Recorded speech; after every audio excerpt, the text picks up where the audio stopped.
Pozdrav Svete. My name is Kevin Percelli. I am the executive for Miami YPN. And before we get started, give it up for our wonderful sponsors today.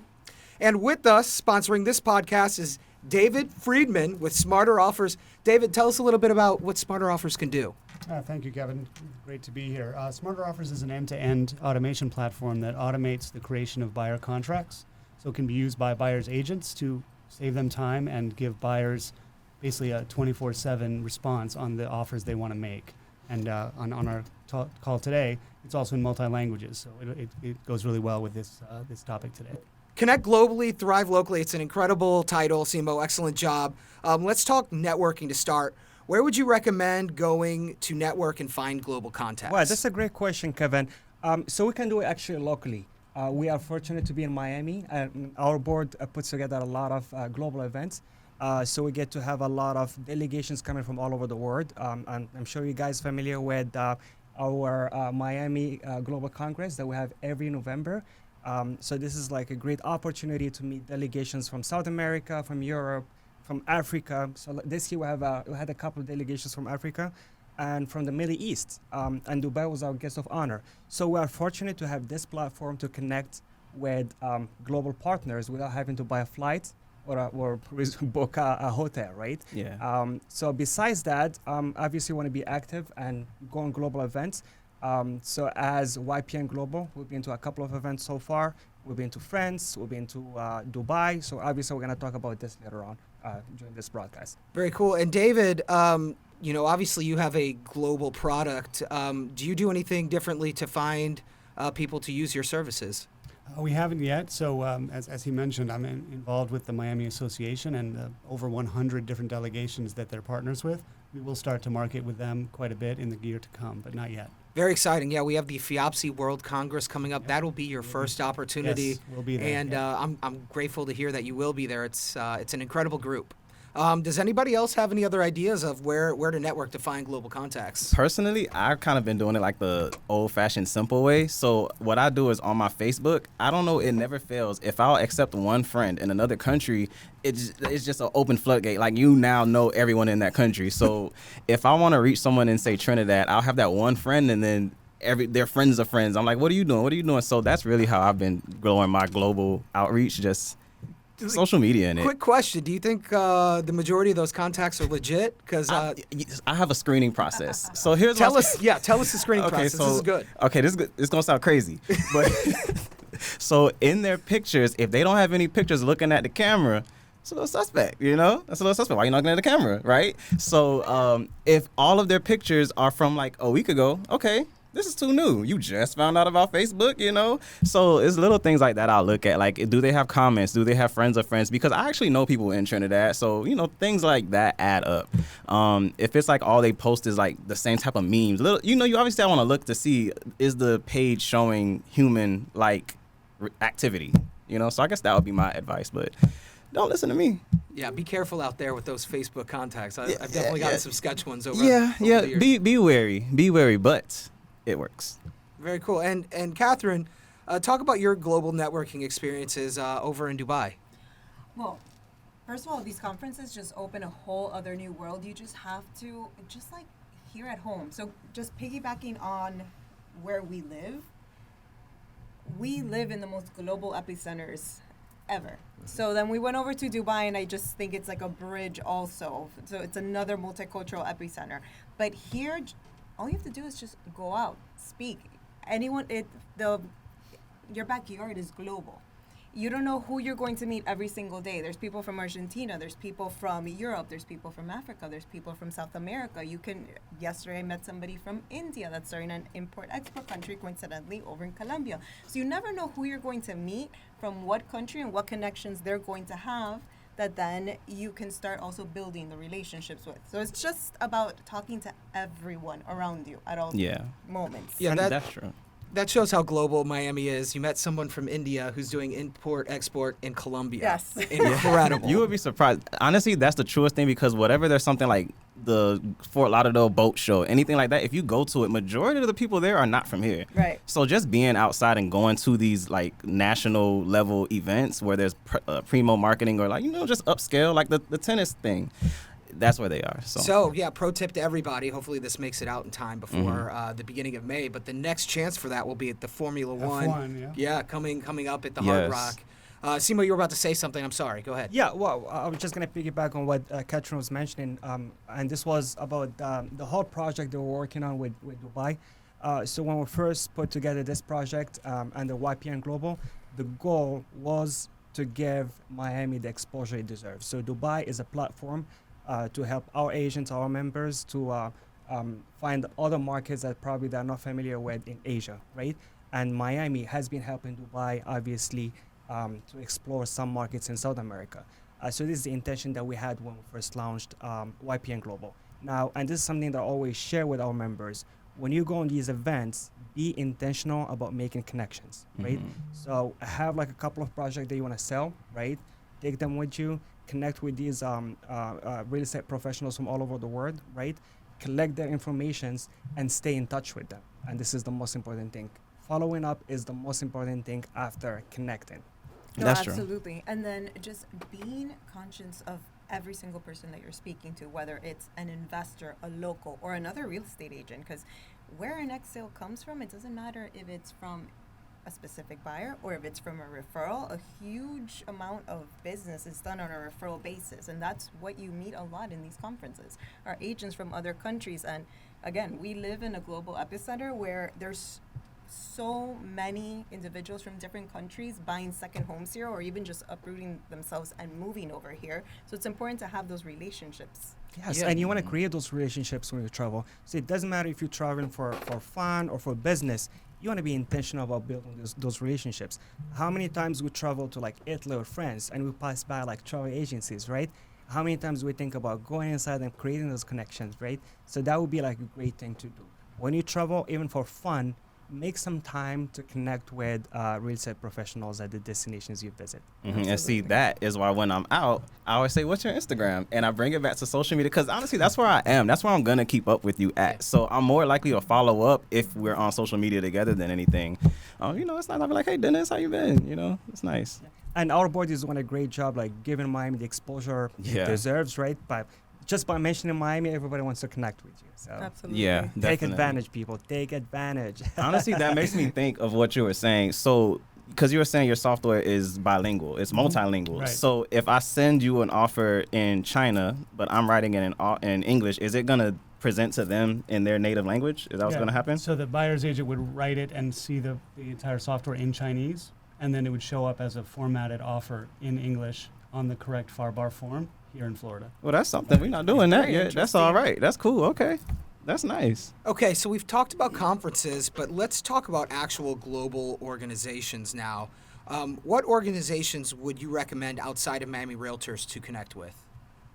Well, there are a lot of organizations that we're like partners with. So we've got Audio Global, we have FIABC, we have Miami just signed an agreement, an MOU with PNP, and PNP and Dubai are trying to build this huge platform to do like referral exchange. And Miami is the number one partner, and we're gonna have all the members to be part of the platform once it's launched. And it's gonna be huge. That's new. What is PNP? So PNP is a platform that is built in Dubai to exchange referrals. Oh, okay. Oh, that's cool. The more you know. Well, if nobody else is going to recommend networks, definitely connect with FIABC, right? They're FIABC. coming to Miami. Two, they have an app that you can download once you join, and you can actually connect with people ahead of time before they come, which would be a very wise idea if you're listening to this podcast, because you'll have the chance to connect with them, get to know them a little bit before you actually meet them, and when you meet them, it'll kind of take away that kind of awkward jitters of hellos and goodbyes. It's like, oh, you're a that we can person. sometimes experience, Yeah. No, and I wanted to add one also, SILA. So, we're YPN, Young Professional Networks. We have a great camaraderie amongst each other, whether it's locally, statewide, or nationally, so why not globally? And especially this group that's Central and South America, those are actually most of the buyers that are coming over here and doing business here, and vice versa. A lot of the locals here that have, let's say, a background, their background is Colombian or maybe not the other country I was going to mention, but like Colombia, Brazilian, Argentina, Costa Rica, they're buying homes over there also too, thinking of retiring or second homes. So it's great to forge these relationships with all of them. And if you also bring them something of value, the way they do real estate over there is so different. They're hungry to learn how we do it here. So you can set up Zooms with them monthly. There's so many things you can do to keep nurturing those relationships, because it's not just meeting them once and then maybe speaking to them here and there. No, it's keeping those relationships and nurturing them, I would say, on a bi-weekly, monthly basis. So, Simo, talk about ARIA. I know you're very actively involved there. What's your experience with that network? Yeah, so I'm with the leadership board of ARIA Greater Miami, and I'm also with the leadership board of ARIA Edge, which is the national YPN. ARIA is really very active nationally and globally. We have 42 chapters, and it's been connecting like chapters from all over the world. We do like referral exchange within the U.S. and from other countries. That's cool. So, you mentioned social media earlier, Khalid. Yeah. Talk about how you maximize your online presence, and please, everybody else, don't be afraid to chime in after him. Okay, so I feel like the biggest thing people forget is that real estate is a business of relationships more than it is about houses. So I try to just make myself as present on all social medias as possible. So it's not so much as posting, but just if I see someone that I haven't spoken to in a while, I'll be sure to comment. I'll like a pic. I'll share what you're doing. And then I actually hired a social media manager to make sure I continuously post, because if I get overwhelmed, I'm not posting. You know, so it's just I have to, if no one sees that I'm posting or doing anything, they assume I'm not doing anything. So that's kind of how to kind of stay afloat. But really, as long as you're just poking at your contacts through there, all my clients I have on social media, everybody I meet, the first thing I ask is, what's your Instagram? Follow me on Instagram. So I'm really big on that. So I just monitor it that way. Let me add something on that. There's a lot of Facebook referral groups, and specifically I target a lot of Serbians. That's where I'm from, and I taught classes. I went to Serbia and I taught class in one of their offices. The best part is that you take some pictures and you can claim that as a business expense, even though majority of 2 weeks, from 2 weeks, really 2-3 hours was a business. Yeah. Everything else was a personal. But why are you there? You're there for business. So that you makes perfect sense. you record that as a business expense. So your plane ticket, accommodation, everything, meals. Yeah. I claim quite a bit of expenses that were really personal as a business. Another thing is engage them and let them know that there are a lot of Facebook referral groups. Like every single year, between 8 and 12 families, I serve from Facebook. That was agent-to-agent referral. Yeah. Why? Because I have a bunch of Serbians tagging me on posts, and all I need is one tag, get notification, reach out to the agent who posted immediately, and ask them, hey, how can I serve? Yeah, you're building that sphere of influence. Yeah, and because usually, it's same like sellers and buyers. I think 70-something% of them are going to work with the first agent that reach out to them. Well, if I'm the first referring agent reaching out, I have 70-something% chance they're going to work with me. Yeah. So just nurturing that relationship and bringing resources, because we take a lot of things here for granted, like books, podcasts, videos, share a lot of resources with everybody, because here we are quite advanced when it comes to technology and providing service to our customers. I feel like that's the biggest thing. Like when you're posting and reaching out to your spirit, it's nice to teach them something or give them something of value versus just saying, hey, just checking on you. You ready to buy? So I just found that teach them something about the market. Teach them, hey, did you know that you can do this to get this deduction? So little things like that you're doing, I can see that's why it works. They trust you. They feel like they owe you something. And there are a lot of people that are trying to invest money in country that is secured. Yeah. Including Serbia. Mm-hmm. So don't ever like discount people that you know from different countries, because those agents probably know investors that are looking to place their money somewhere where it's secured. Yeah, and they just want to know a contact. Like, I'll be your contact. Just to say I know someone in Miami. That's the big thing. So, David, what strategies are you using for smarter offers on social media? Yeah, I was going to jump in quickly and say that another advantage that Miami realtors can have is there's a lot of education around different visas that people can invest. I think it's called the EP6 visa, where they can invest in a property that's at the median price. It doesn't have to be millions of dollars. And along with that comes the ability to apply for special visas. So there are lots of parents of students. Well, they get two birds with one stone. They buy the property and they can come and have a visa. So they don't have to go through all of the visa challenges after graduation. So a lot of pre-planning, and you can get two deals out of it and really help them quite a bit in their foreign trip as a student. So your question was around what we're doing to reach out on social media. So I also have a social media manager doing our social media, but like you said, the posting of information is something you can delegate and have a team do.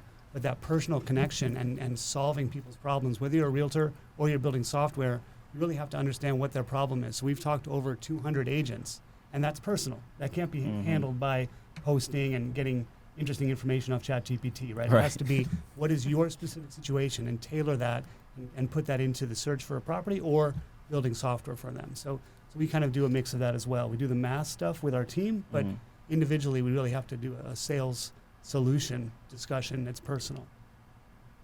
Very nice. Very nice. Okay, Simo, what is the importance of reciprocity?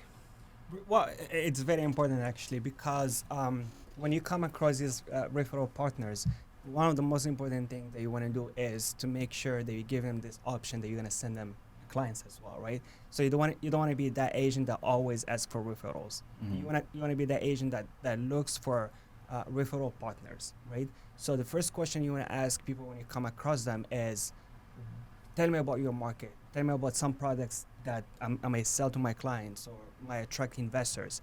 And you want to do the same thing to them, right? So you want to be prepared to answer questions about the economy, about the benefits that we may have, like when you invest in the state of Florida or any state that you're part of. So this is like very important when it comes to collaborating with referral partners. Yeah, the way I kind of look at reciprocity in growing a business is, I read one of my favorite books on it was The Thank You Economy by Gary Vee, and it basically said, like, don't be so immediately salesy. Give something away first. Make them, feel like, wow, I got something from him. I want to give him something now. So what I'll do is, even if I can't always give you a referral, I'll share whatever you're doing at the moment. You just started a new business, let me post about it. So it's like, I'll post whatever it is you got going on, whatever business or promotion you're doing. If I can send you a client, great. Otherwise, whatever I can do to help, whether it just be giving you advice on something, seeing how I can help you. Either way, I just try to do little things, and in turn, it builds up, and they send me whatever they can when they can. Bottom line, don't be selfish, right? Don't be selfish. Do something first, then ask. Yes. One of the things I've seen agents do is act almost as a local travel agent and resource for people coming to visit. So if you go to Serbia, hey, when are you coming to Miami? Oh, I'm coming next June. Call me up. Pick them up at the airport, or take them to Bal Harbor shops, or whatever you think they might want to do. It takes a little bit of time, but it really builds that relationship. And there's so much to do here. This is where they want to be, right? It's hard to always say, I'm going to send you people to your business, but here is where you can really serve them. I've kind of done that. So I've had a client come in the country from out of country, and I got them a lift from the airport. So, the little things, like $30 to do something nice. They're like, wow, what a great act of kindness. And then you could say, oh, you should go eat here. It's the little things that go a long way, especially from other countries and cultures where it may not be the norm. So just try to go above and beyond for every single person, and you never know where that next thing's going to come from. Hospitality really goes a long way. It really a perfect example is Darnell. His business model relies heavily on hospitality, and he's bringing referrals left and right. So very good point, and thank you for that. That's something we would have probably looked over. No, he's doing amazing. Darnell is really going above and beyond. Yeah, so if you were to accept somebody from Serbia, that's visiting, what sort of things would you focus on, like if they were to come? I would give them experience that I know for a fact they cannot experience anywhere else. Like, I would take them immediately to the airboat tour. Like, where else you can feed the gators? Nowhere. Like, I would take them to the Coral Castle. I would take them to a lot of cool places that Miami has to offer, and then start in the morning and probably finish in the morning. Yeah, and you're forever etched in that memory. Like, it's thank you. It's very true. And don't assume that they're gonna like something because of the cultural difference. Ask questions. Yeah. Understand the culture before you offer something. Yeah. What can be nice for this culture is not the best for other cultures, right? Yeah, I think that would be the worst thing you could do. There was an episode of Drake and Josh like that, where Drake, was it Drake? One of them, they rented out a movie for a girl from a foreign exchange student, and she was like, I hate this movie, and then it was just a bad thing. But yeah, good point. So that's a perfect segue. What do you do to maintain cultural sensitivity? Do you do research? What do you guys think? Absolutely. Again, going back to, we live in Miami, so we are already very cognizant of a lot of cultures down here, but let's be honest, it's mostly the Hispanic culture and then a couple others. But like, for example, when we went over to Dubai, I've Personally, I've been to Arab countries before, so I was already a little sensitive to that particular culture. I knew what not to do, what to wear, but I still read up on it again as a refresher, and more specifically how it was there. Because just because I'm using Arab countries as an example, just because it's an Arab country doesn't mean it functions the same as, let's say, a neighboring country. So it's just being very sensitive to their culture, dressing appropriately. And coming back to here, if you're working with a buyer, even if it's the other agent, a lot of times I always say, well, you have to be a chameleon in our industry. You really have to constantly be shifting in order for the other person to really take in what you're saying. Yes, that's a great point. So that's the first thing they want to do before you buy the flight, right? Yeah. You want to find out about the culture, do some research. But when you get there, you don't want to just assume that you know everything, because within the city, you can find different ethnicities, different religions, different backgrounds. So ask questions, and people from that destination will be happy to tell you stories and tell you about the culture, the food. Be open to try their food. I mean, obviously, you need to have like a wide palette when you start traveling and networking, right? You don't want to stick with the same food that you eat every day.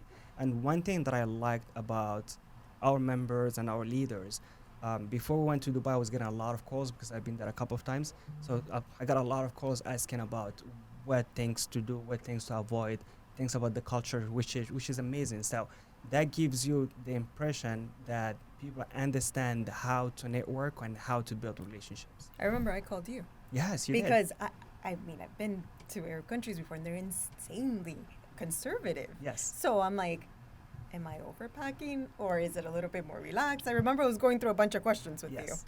Yeah. There's a book I want to get on this exact topic. It's called Kiss, Bow, or Shake Hands. I haven't read it yet, but I want to. It's on exactly that.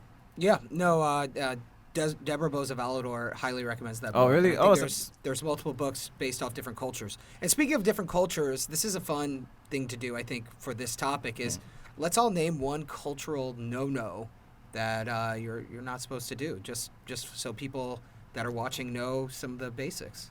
I don't remember which culture, but there is one culture that when present before a woman, you do not extend to shake her hand first. That's in the Middle East. Middle East, yeah. Yep. So they have to offer you.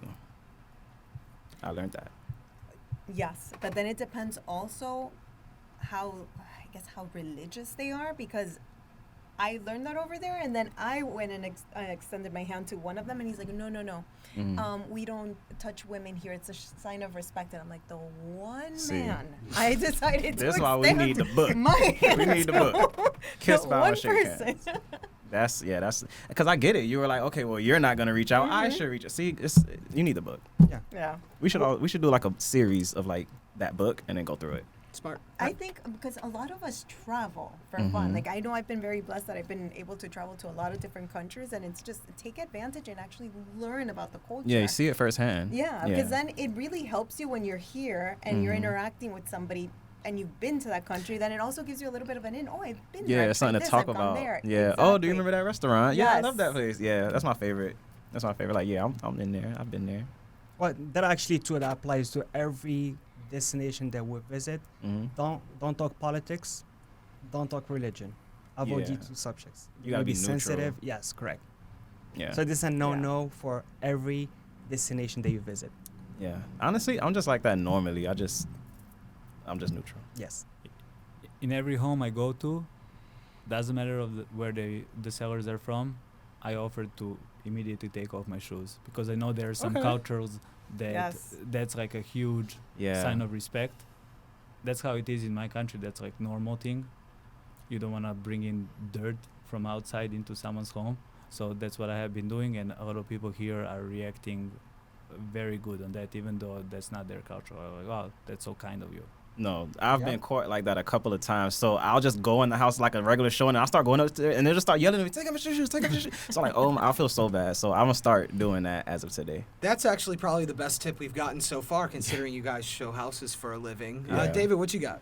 No, I was going to say that there's a lot of cultures, that are much more reserved than Miami. Miami is Latinos and it's New Yorkers, right? So we have a very outgoing, talkative, engaging style of being with everyone, but there's lots of cultures, whether it's Northern Europe or Asia, where it's much more reserved, and silence is not seen as something to fill. It is part of interaction. So, just kind of gauge when you go visit, you can see how people act on the street.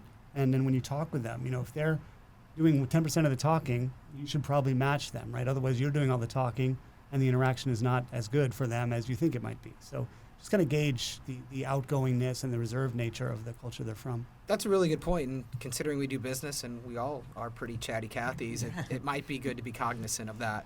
I know in some Asian cultures, if you're offered something to eat, you got to eat it. You gotta eat it. Yeah. You got to eat it. My dad was telling me one time he was offered fish eyes, and I was like, so Oh, did God. you eat it? He's like, yeah, of course I had to. My grandparents, when they have like guests, they cook. So obviously, a table will be like food. When they don't eat, they would feel offended. So this is like in our culture, this is like a way to show love. We don't say. Well, I won't tell you like I love you, but I'm gonna feed you. I get that. I get that. Oh, I learned that going over there. The first Yeah. thing they told me at the hotel, if they offer you tea, take it. They will get offended if you say no. Even if you don't buy anything, just take it. Because even in the stores, they would offer you tea. Yeah. So how about something that we should talk about everywhere we go? Real estate. Real estate. All right. And food. I mean, people love to gonna talk say about their food. food. Obviously, Yes. they love to start conversation and have conversations about how grandma makes their dishes, their favorite dishes, how they cook, what's the most traditional drinks that they have. So, Yeah, it's like safe topics. You got to know like safe places to go when there's silence. Like, okay, what can I say? Where should I go? I Yeah. get it. Yeah, there's some exceptions, but I found it's less now. But 20 years ago, when I used to travel and talk soccer, they would be so excited to have an American talking soccer and knowing something interesting about their soccer history. I know it's not for everybody, but I've had some great long conversations and built friendships just by talking about that. Remembering something from a World Cup in their country that was a point of pride for them really engaged them with me. That's a heads up advice That's that I'm true. sure a lot of people would love to talk about that. And Yeah. and I think that this brings up another point is find out what their culture really adores. Learn a little bit about that so you can talk about it Yeah. because that's what they yeah, want to talk and keep about. pointing in mind. So let's say you go to destinations like Spain, soccer count as politics. So don't talk about soccer when you go there. Yeah. Like That's I true. made the mistakes. I That's mean, true.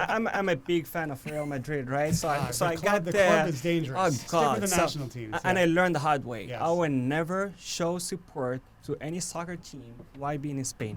Really? Yeah. I'm the type, I just like soccer jerseys just because they're comfortable and they last forever. So I just buy random soccer jerseys, and every time I'm out, I get noticed or stopped, and I never know how to respond. So I feel guilty. So I try to start watching soccer. Like, I know Messi now. I know Lionel, so we It can getting be there. dangerous in some You know areas. what I mean? Like, Yeah, we get in there. We get in there.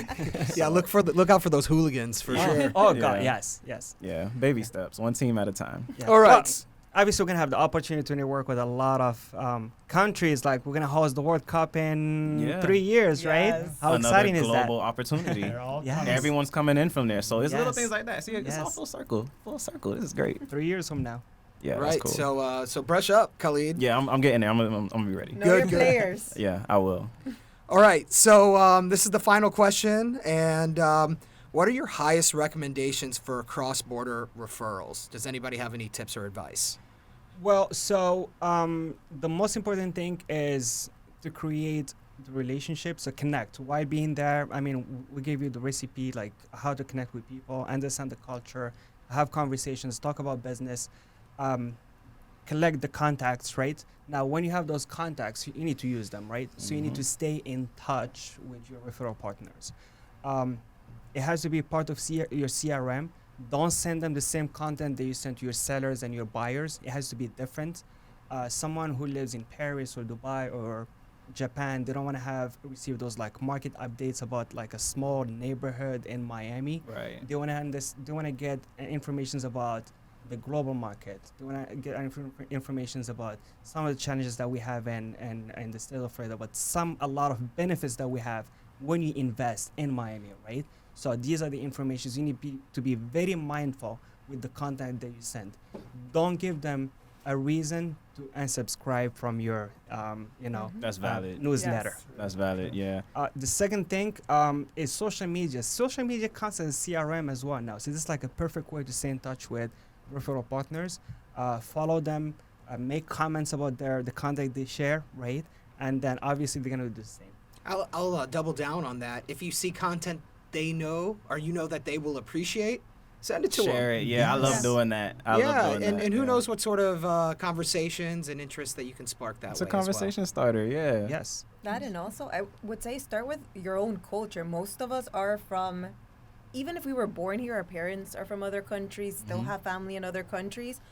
Ask for agents, like for them to put you in touch with agents from that country. When That's you're there, true. visit them Yeah. and just keep that relationship going. Do a Zoom, do a call, put them on an email campaign. But Yes. yes, Yes. not just the just listed, just sold, that gets boring after a while, but put market statistics just to keep them engaged and Yes. then be a resource for them. Yes, and there's this question I get asked a lot by Asians, especially new Asians. They go like, "Oh, well, I don't speak French, I don't speak Spanish, I don't speak Italian. So how can I connect with those referral partners?" The answer is always the same. Understanding the culture is more important than speaking the language. Keep this in mind. English is the second language in the world, so it's gonna help you connect with most countries. So English is good enough, but understand the culture and try to build relationships with them. That's Absolutely. good. And then- No, you go. No, okay. No, one thing I wanted to add also on the topic, let's say, of social media and connecting with everyone globally. So once you have them also on, let's say, Instagram, I'm going to use the association because they do such a great job in always posting stats, Miami stats and South Florida stats. When you're posting them, let's say, on your story, tag these agents. They love reposting this, and then you pop up on their stories, and then all of a sudden you start getting followers, more followers from that country. It's been happening to me, and it's been amazing. Brilliant. I'm so glad you took your profile off private. He was on me for like a year. Why are you private? Yeah. Yeah, and the minute I did, I got a fake profile made of me. Oh, wow. Yeah, you gotta Well, get a that blue was. check. You gotta I'll- get a blue check. I'll That's take what you need. partial responsibility for that. That's my bad. Yeah. But it shows you also made it, and being a president, that's at Miami Realtors, that's definitely going to happen. I'm still waiting for my gift cards though. Okay, this was incredible. One more piece of advice for language barriers. Google Translate is pretty fantastic these days, and not to mention there are devices that are starting to translate in real time, and it'll go into like an ear pod or an earbud or something like that, Yeah. and it'll actually translate for you on Oh, the wow. spot, and then you can speak in English, give them another ear pod back, and then it'll translate directly into their ear. This technology is on our doorstep, and it's opening the door right now. So Yes. that's going to be another massive game changer, not only in Miami, but just worldwide. So with that, that's all we got for Connect Globally to Thrive Locally. And even if you're watching this outside of the Miami area, understand what demographics are in your area. Find out what their cultural delicacies are. Find out what they're interested in. Try to connect with them. They're a resource in your backyard. And who knows what sort of business they could bring your way. You just have to be culturally sensitive, and you have to be respectful. And a lot of great things can happen. So I hope this helps. If you want to get a hold of any of these people, you can reach me at Miami YPN or YPN.global. And we'll happily connect you with whoever you want to connect with. And with that, and one more thing. If you see the name badges that pop up below them, that also includes their Instagram handle, so you can reach out to them that way as well. So with that, we hope your global expeditions are going great. Miami Realtors is a fantastic resource, so if you're not a primary member, you can always be a secondary member and get a lot of our co-branding marketing materials and other resources that'll help you with your global business. So happy traveling. We hope your business is thriving, and we can't wait to see you on the next podcast. Thanks so much for watching. If I find my way home, yeah. Wouldn't it be crazy? Don't you still amaze me? Wouldn't it be crazy? Don't you still amaze me? Wouldn't it be crazy? Don't you still amaze me? Wouldn't it be crazy? Don't you still amaze me? If I find my way home, yeah.